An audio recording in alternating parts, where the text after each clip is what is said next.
quelles sont les données épidémiologiques françaises en 2016 et les spécificités du patient BPCO? Alors, ce qu'on sait actuellement, c'est qu'on a environ 2 500 000 patients qui sont atteints de BPCO à l'heure actuelle, ce qui correspond approximativement à 7,5% de la population adulte âgée de plus de 40-45 ans.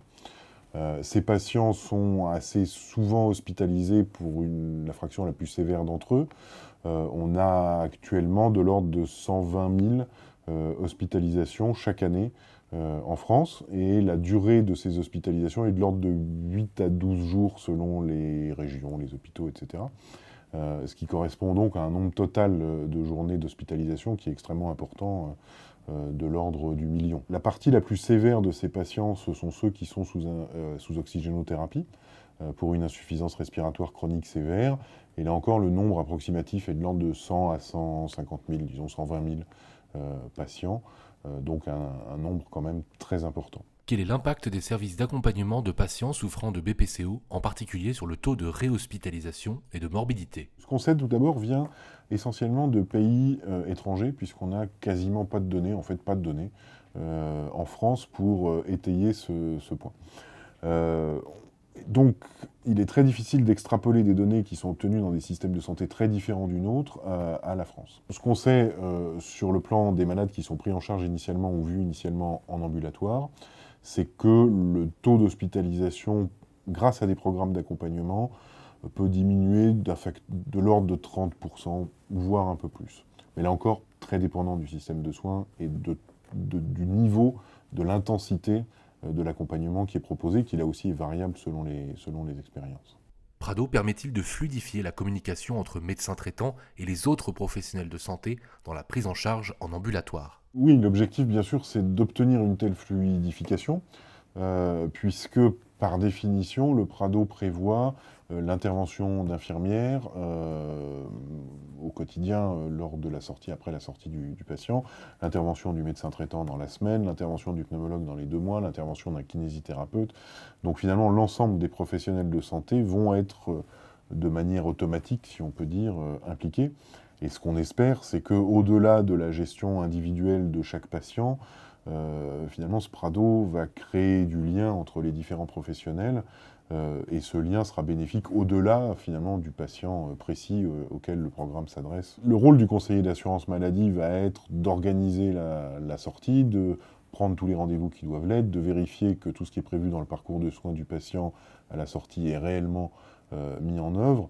Mais finalement, le Prado ne doit pas se limiter à ça, et le rôle du conseiller d'assurance maladie, très important, ne doit pas se substituer au lien direct entre les professionnels de santé de l'hôpital et ceux de la ville, doit au contraire favoriser ce lien direct. Et il ne faut pas que les équipes hospitalières pensent que parce qu'il y a le Prado, ça n'est pas la peine d'appeler le médecin traitant, et vice-versa, le médecin traitant doit pouvoir joindre les équipes hospitalières. Donc, ce que je viens de dire correspond un peu à des bonnes pratiques des relations ville-hôpital dans le cadre de la sortie des patients. On sait que ça mérite clairement d'être amélioré, et on espère bien que le Prado permettra d'initier un peu cette amélioration. Quel circuit avez-vous mis en place pour intégrer l'intervention du conseiller de l'assurance maladie dans le cadre de Prado? Tout d'abord, ce service Prado est mis en place de manière effective depuis quelques semaines seulement, même si on y réfléchissait depuis un petit bout de temps, près d'un an, un peu plus même. Il y a déjà des conseillers d'assurance maladie présents sur le site, dans l'hôpital, qui sont essentiellement présents en obstétrique. Et donc finalement, et qui ont une quantité de patientes gérées qui est énorme. Donc elles sont déjà sur site. Nous avons prévu un passage dans le service systématique 2 jours par semaine, donc elles passent le mardi et le jeudi.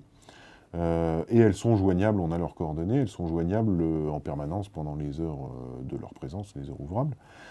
Et donc les secrétariats hospitaliers, les médecins en charge des admissions et les secrétaires hospitalières en charge de la planification des entrées et des sorties ont toutes les facilités possibles pour les joindre.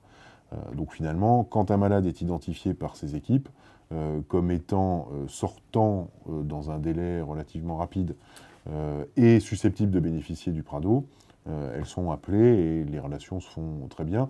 Un des facteurs de succès qui est important, je pense, c'est qu'ils se voient pour pouvoir discuter des meilleures modalités ensemble d'intervention.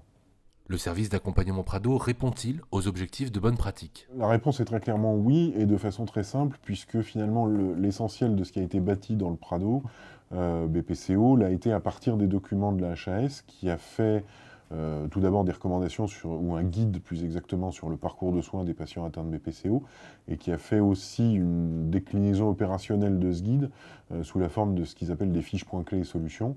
Donc il y en a deux qui ont été faites, une dans le domaine de la réhabilitation, qui n'est pas celle qui nous concerne ici, et une dans le domaine des exacerbations, qui elle nous concerne directement et qui a été utilisée comme guide pour construire le Prado. Il existe des outils spécifiques Prado. Comment vous êtes-vous impliqué dans leur mise en place? Finalement, les outils ont été développés à partir des fiches de la HAS, avec le concours de la Fédération française de pneumologie et la Société de pneumologie de langue française pour participer à l'élaboration de ces différents outils. Experts qui d'ailleurs avaient déjà participé à l'élaboration des fiches points clés et solutions.